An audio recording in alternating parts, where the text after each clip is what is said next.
Hello and welcome. In this video, we're going to go through a very basic introduction to PyBaM.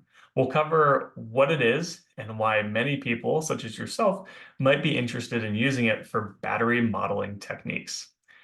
We're also going to go through the simple procedure for installing PyBaM on your machine if you're familiar with Jupyter Notebooks or the Anaconda-based Python environment.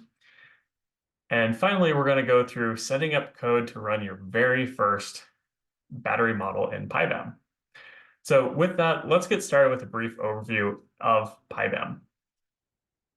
PyBaM is an open source battery modeling package, and it's designed for fast, flexible battery simulations.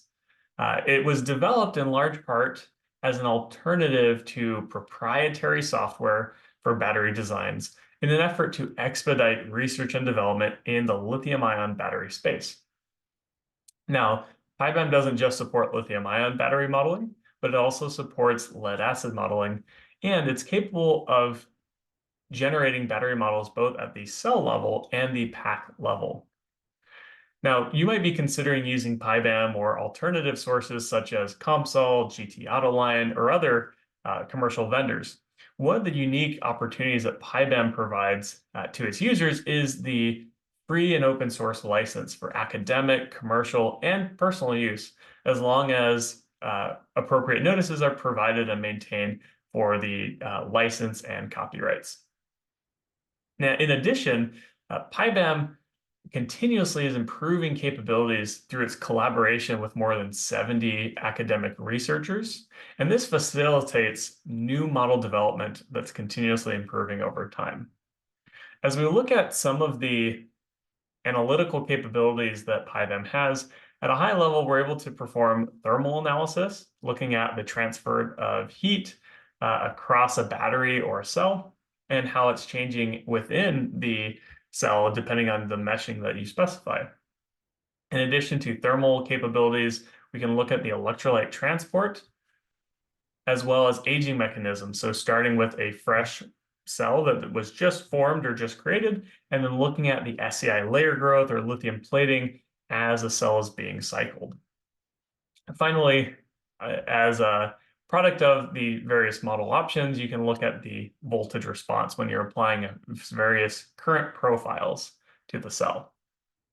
Now, when we look at being able to consider thermal transport, electrolyte, aging mechanisms, and voltage responses, to name a few, we have various models that support such analysis. Obviously, these would fall under the electrochemical models. So looking under those, PyBaM supports the single particle model, as well as a single particle model with electrolyte, and the Doyle-Fuller-Newman model, and a multi-species multi-reaction model. These are the main four that I'm going to highlight in this video. While there are more, these are generally what is used most often in terms of academic research purposes when you look on recent publications. In addition to electrochemical-based models, PyBaM also supports equivalent circuit models, such as the Thevenin resistance model.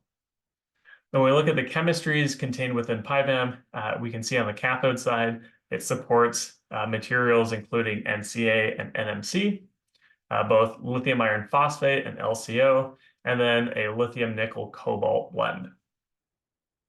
On the anode side, PyBaM has material libraries for graphite, lithium metal, and then silicon oxide blends with graphite.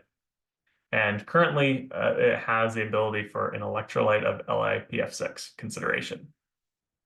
As I mentioned, the academic researchers supporting PyBaM throughout development give us a lot of opportunity to see many new chemistries in the future. So this list is going to only increase as we go further.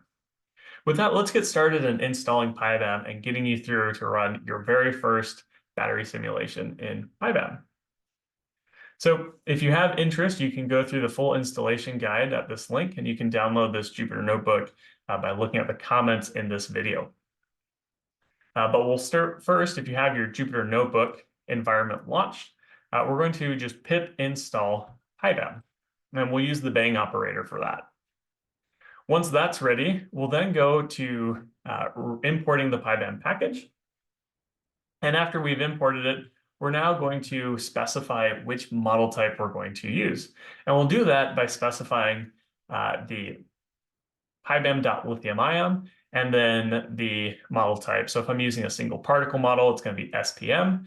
If I'm using a single particle model with electrolyte, it's going to be SPME. Or if I'm using a Doyle-Fuller-Newman model, it's going to be .dfn. Now, once my model type is selected, I can go through and set up a simulation. And we're going to go through that by simply typing pybam.simulation and an open paren model, close paren. Once we've set that up, we just need to specify a time for which to solve the model. So we'll give it a period of 1 hour or 3,600 seconds. And we do that by entering simulation.solve, and we enter in our appropriate time constraints. Finally, when we want to plot the model, let's say we want to look at a wide array of plots. We want to look at the voltage response. Maybe we're interested in the electrolyte concentration or the lithium concentration in the electrolyte and how that's changing across time between the positive and negative electrodes. So the way that we can do this and get a large series of plots is we're going to open simulation.plot. So now that we've got this here, I'm going to go ahead and run this cell, and let's see what comes up. Okay, so now it looks like PyBaM has finished.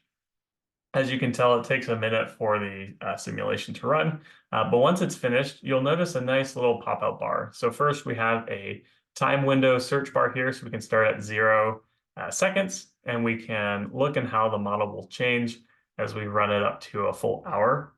We're applying essentially a 0.75 amp current to the battery cell.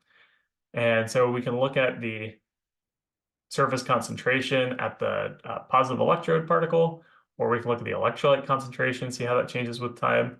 That's really interesting, and you'll see it will dynamically update. So if I shift this over just a little bit, it'll take a couple seconds.